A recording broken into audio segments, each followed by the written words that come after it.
Bom dia a todos, O meu nome é Geise Brizotti Pascotto. Eu queria agradecer o convite, para participar do primeiro simpósio brasileiro de cidade, paisagem e natureza.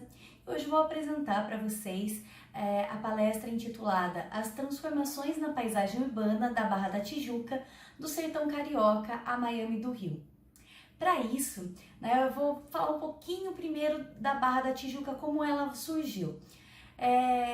Ela é originalmente um imenso areal cheio de alagadiços impróprio para plantio. Primeiramente, em 1667, foi doada a religiosos beneditinos e em 1920, onde localiza-se a Baixada de Jacarepaguá, ela foi vendida para a empresa saneadora territorial e agrícola Esta, ainda hoje grande proprietária de terra nas áreas. A concentração de grandes extensões de terra em mãos de poucos foi uma das causas do crescimento tardio, além da dificuldade de acesso à região por estar separada do restante do município por algumas cadeias montanhosas.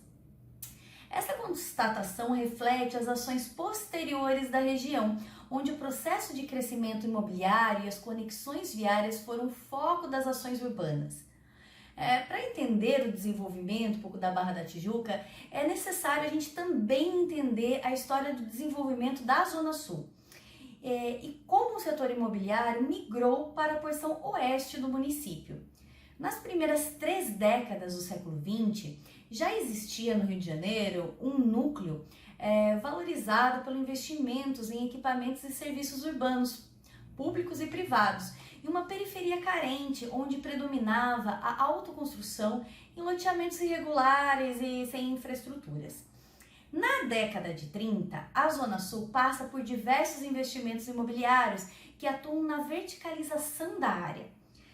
E na década de 50, há uma queda nos investimentos imobiliários na cidade, portanto, há uma mudança na estratégia, inserindo apartamentos com metragem menor, o que facilitou o acesso para a classe média baixa a essas áreas. Então, Copacabana, por exemplo, possui 31 mil conjugados e quase a metade das residências do bairro medem até 60 metros quadrados. Essa forma de atuação do mercado repercutiu no restante da Zona Sul, o que provocou a contenção da verticalização nos outros bairros e a saída das classes de maior renda para outras áreas. E no início da década de 30, o aumento da população, carência na habitação, segregação social, como resultado do aumento de concentração de renda nas mãos das classes sociais abastadas, trariam essa política de arroxo salarial no período de 1964.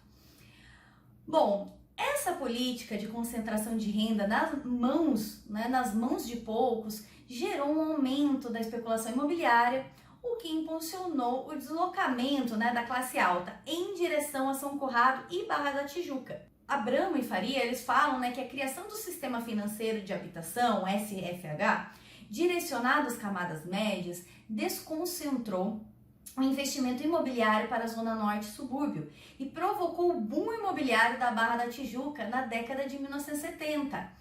Os investimentos imobiliários na Barra da Tijuca tinham o intuito de atrair a classe alta e, para tanto, foi lançado os condomínios fechados como uma nova forma de morar. Fato este que mudou o skyline da região e implantou as características residenciais que a gente vê até hoje.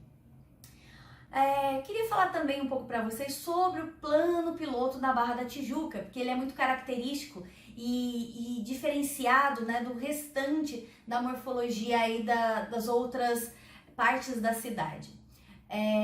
O plano piloto, segundo Lúcio Costa, surge a partir da necessidade de adiantar-se ao processo de ocupação descontrolada e inevitável da área, potencializada pelo acesso livre, criado graças a um sistema conjugado de túneis e viadutos realizados pelo DR, tentando impedir a reprodução do que havia ocorrido com outros bairros da Orla Marítima, como Copacabana, Ipanema, Leblon, que sofriam desse intenso adensamento.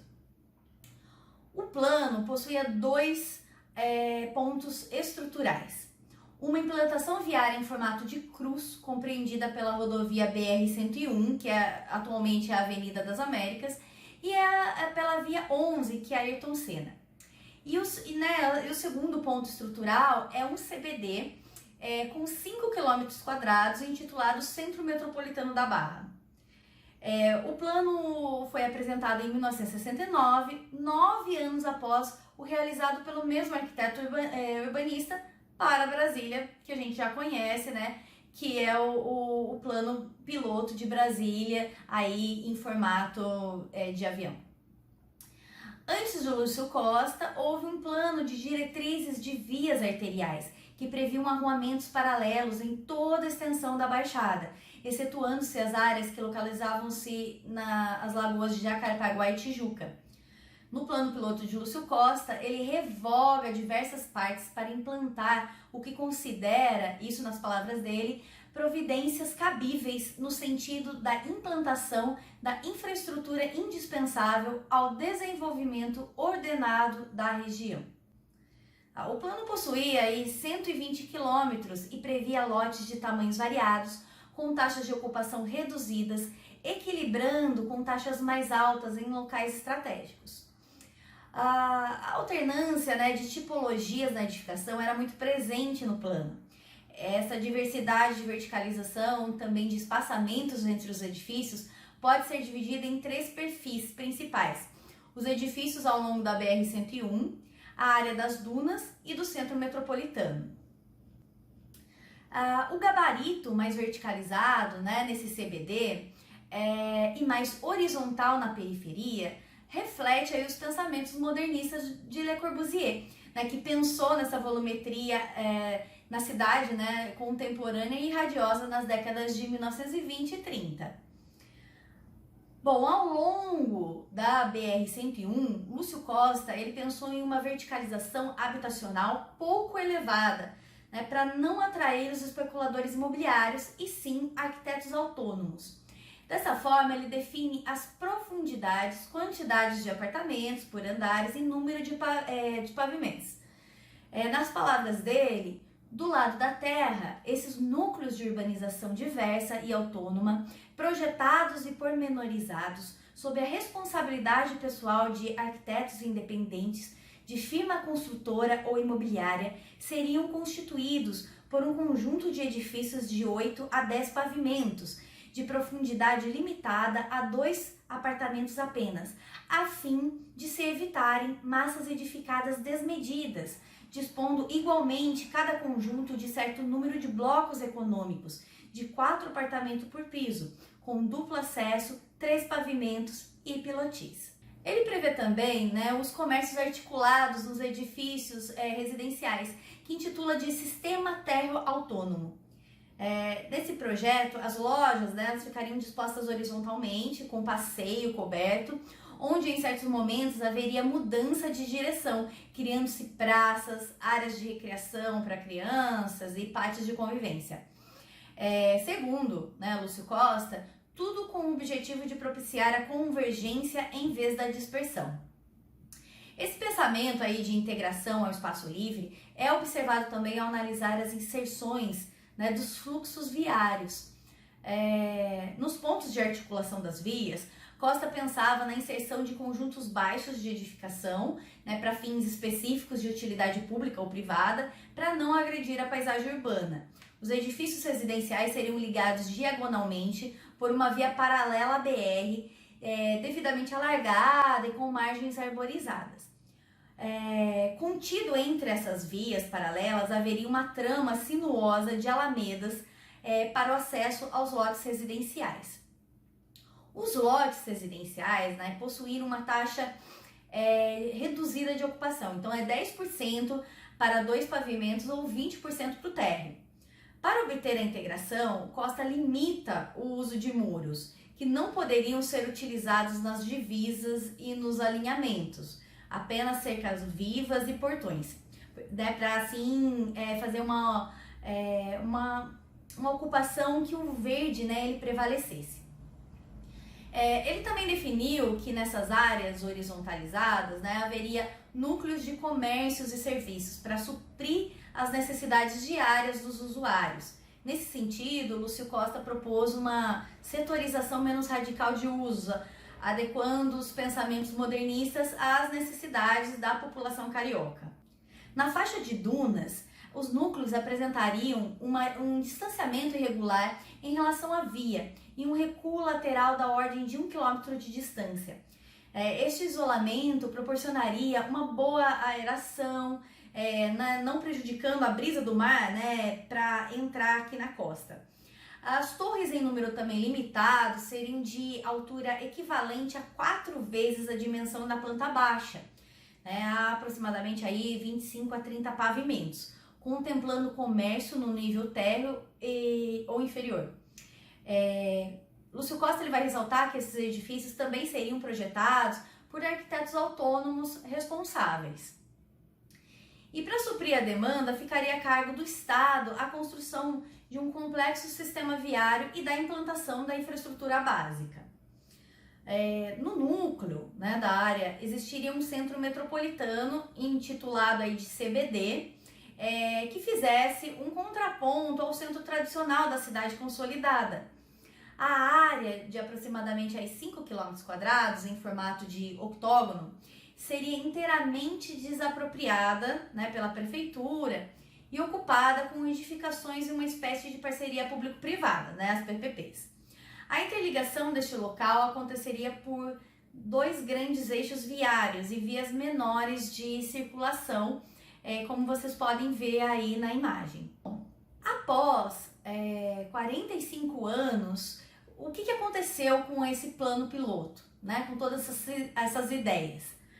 Bom, nos primeiros 10 anos aí de implantação, né, do plano piloto, ele foi feito de maneira criteriosa, né? Então, os projetos para futuras edificações eram submetidos à apreciação de uma equipe técnica da Superintendência de Desenvolvimento da Barra da Tijuca, a SUDEBAR, tá? Que analisava caso a caso os projetos para enquadramento no plano urbanístico. Para Lúcio Costa, essa era uma época em que se discutia francamente os projetos para a região com as partes interessadas e exercia controle sobre os excessos. Lúcio Costa, né, ele não queria que o plano fosse algo que engessasse a área, né? Porém, essa ocupação deveria ocorrer de maneira a não abrir mão da preservação ambiental. Rezende e Leitão, em 2003, fala, né, que essa postura flexível não funcionou, pois para ela acontecer, o poder público deveria cumprir o seu papel de regulador e fiscalizador, o que acabou não ocorrendo. As modificações começaram a ocorrer em 2 sentidos, de cunho imobiliário e conceitual. As primeiras modificações registradas foram aquelas demandadas pelo setor imobiliário. Se destaca aí a emblemática alteração proposta pela SUDEBAR em 1976, que alterava a cota de utilização de 60 para 100 metros de áreas localizadas entre o antigo caminho de Guaratiba e as terras consideradas utilizáveis no maciço da Tijuca. As modificações de cunho conceitual, como eu falei também, que existem esses 2 tipos, também para atender às demandas imobiliárias, né, estavam interligadas essas 2 modificações, procuravam modificar usos e eliminar a setorização, algo que ia contra os princípios modernistas.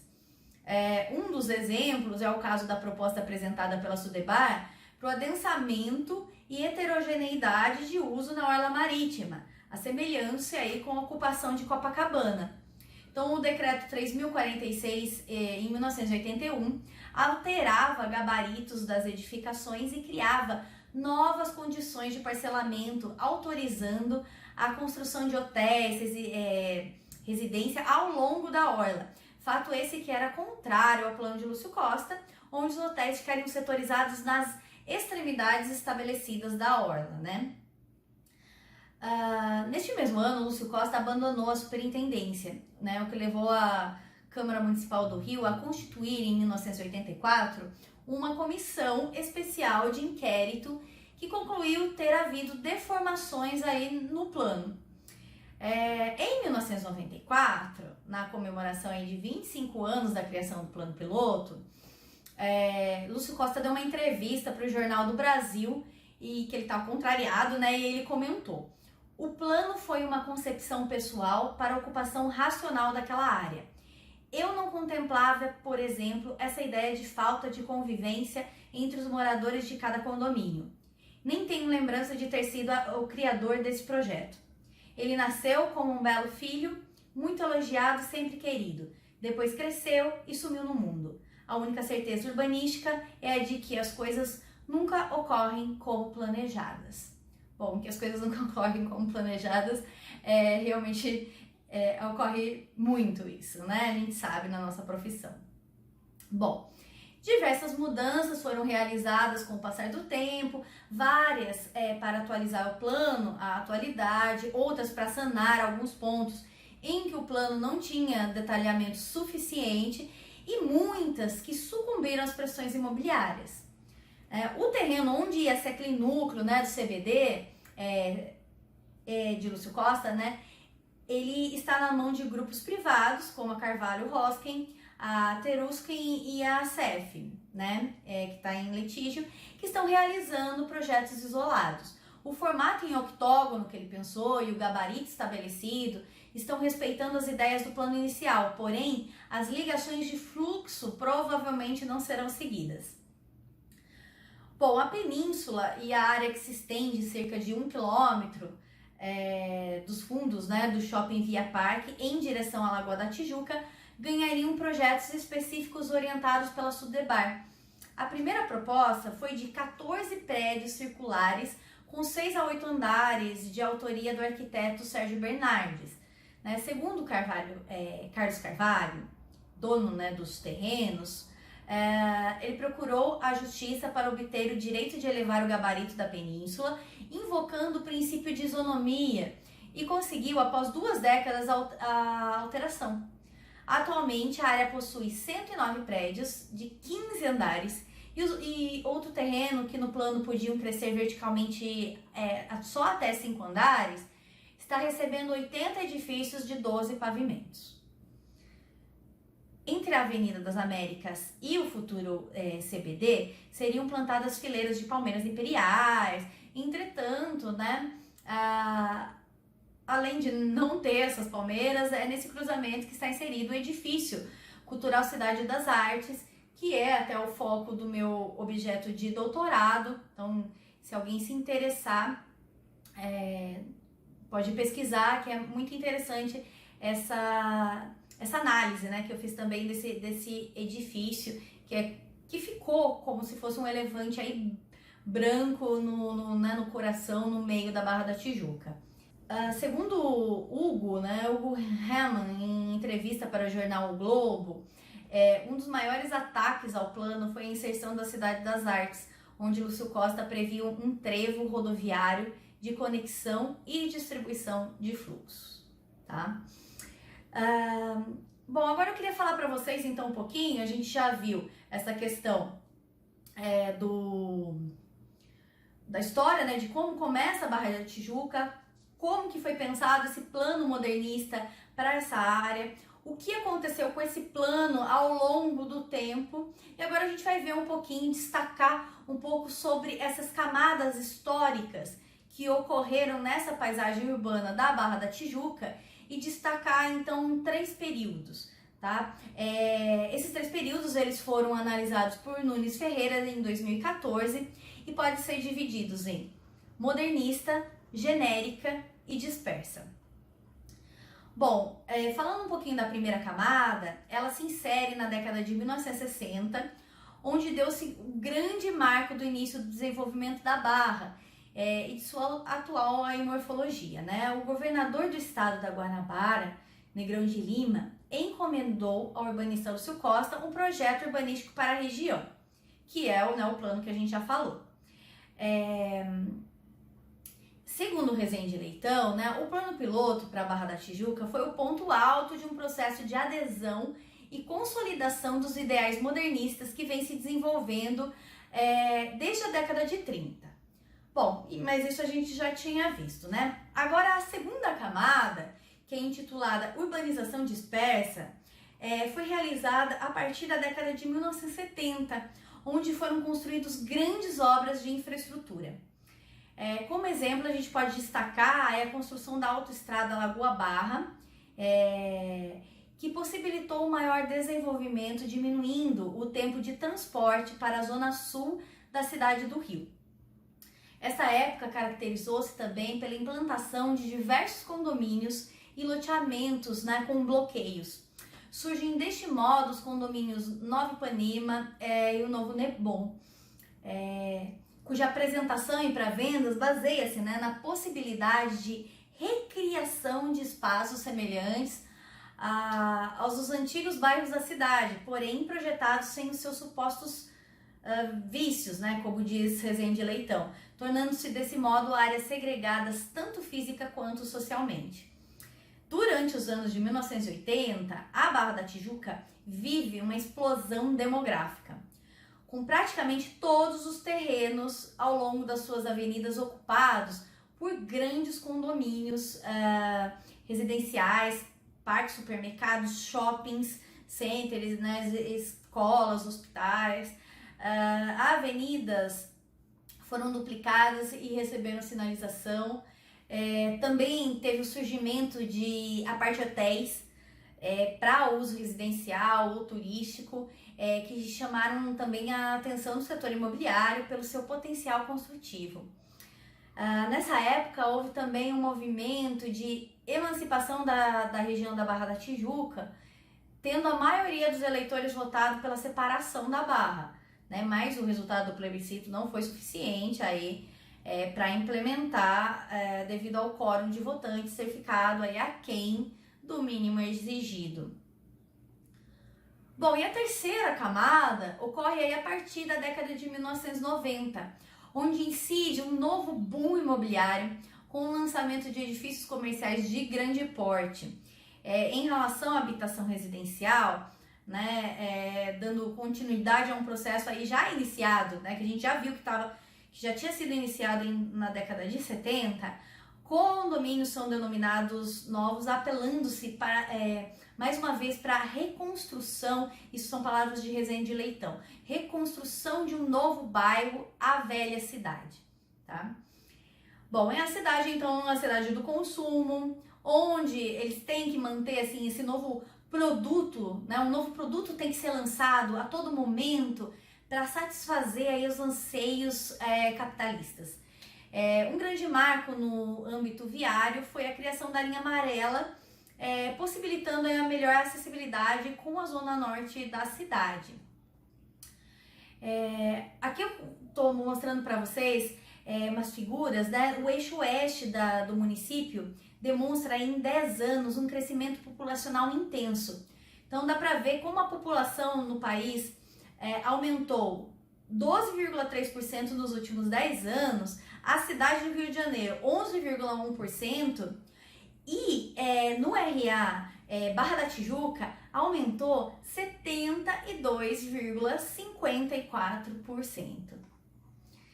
Então vocês podem ver aí esse aumento muito grande, né? Totalmente desproporcional ao resto da cidade e também ao resto do Brasil. Essa modificação também é corroborada com dados que demonstram as mudanças na participação da produção imobiliária residencial. Vou mostrar aqui para vocês também um gráfico. Em 1976 era de 1,4%, passando para 20% em 1978. Na década de 1980, o índice de verticalização era de 2,1% domicílios prédio. No período entre 1991 e 1999, a participação da produção imobiliária do RA Barra Tijuca era de 30% da produção da cidade, onde o bairro Barra, né, destacava-se com 49%.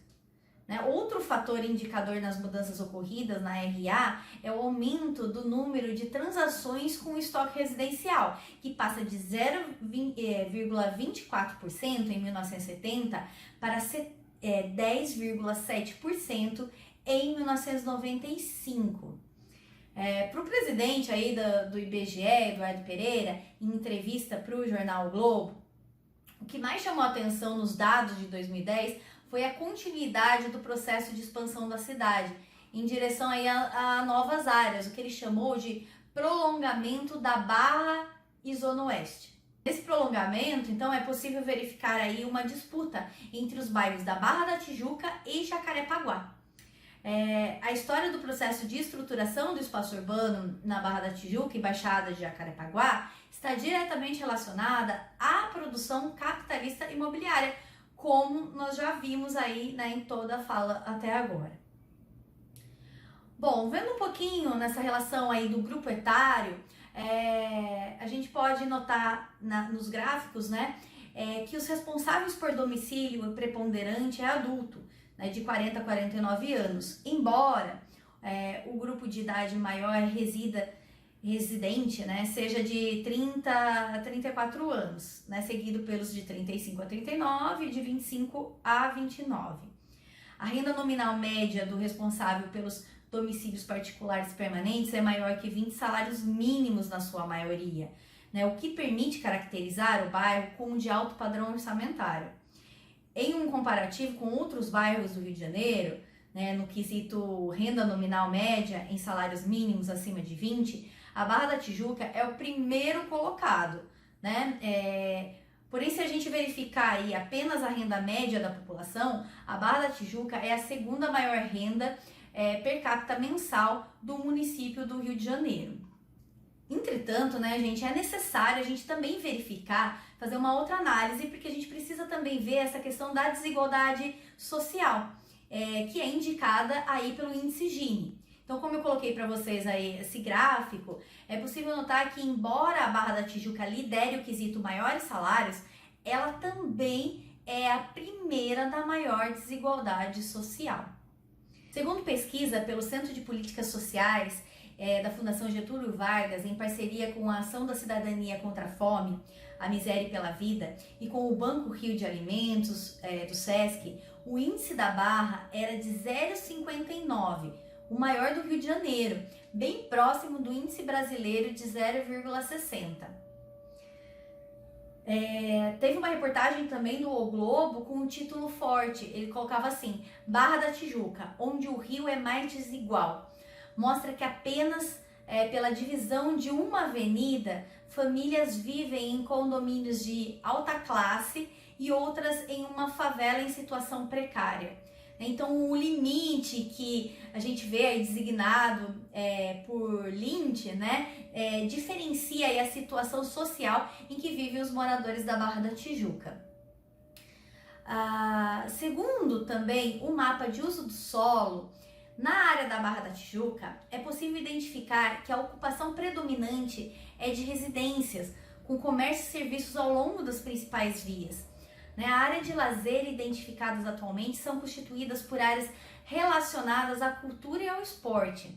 De 2004 a 2012, houve algumas modificações nesse uso, como a ampliação de áreas vazias e residenciais e a diminuição também da cobertura gramínea lenhosa, além de aumento de áreas de lazer a norte e a oeste, do complexo olímpico da Barra e na fazenda Parque Recreio, e uma diminuição a leste, que é a antiga Terra Encantada. O número de imóveis comerciais e de serviços totalizaram 19.670 em 2011, número bem menor se comparado de imóveis residenciais. Porém, quando se analisa a metragem quadrada desses empreendimentos, eles ultrapassam a dos imóveis residenciais, como a gente pode ver aí no gráfico. Um dos fatores que podem expressar esses dados é o número de shopping centers na Barra da Tijuca. Em 2012, o bairro contabilizava 4 grandes empreendimentos que se expandem com o passar do tempo e com previsão de mais 3 shoppings. No total, as empresas investiram 1,36 bilhões em centros comerciais e centros comerciais na região e criaram mais de 152 mil metros quadrados de área bruta locável. Né? Segundo José Isaac, presidente da Multiplan, a migração de sedes de grandes empresas do centro para Barra reflete aí um novo perfil de morador para o bairro, que são executivos em busca de mais conforto e qualidade de vida. Bom, enfim, para uma consideração final, então a gente pode ver que a partir dos dados analisados, é possível caracterizar a Barra da Tijuca como um bairro de forte verticalização, marcada pelo alto crescimento imobiliário e com uma população aí residente de classe alta. Também foi possível verificar que possui grandes vazios urbanos e áreas livres ou protegidas ambientalmente, mas essas áreas vazias e de futuro capital imobiliário, se seguirmos a lógica aí já demonstrada nos gráficos apresentados, reflete em grande parte o desenvolvimento urbano ao longo dos anos que passou o bairro, né? Onde a prática do estoque de reserva e os diversos booms aí imobiliários foram partes presentes do contexto histórico da região.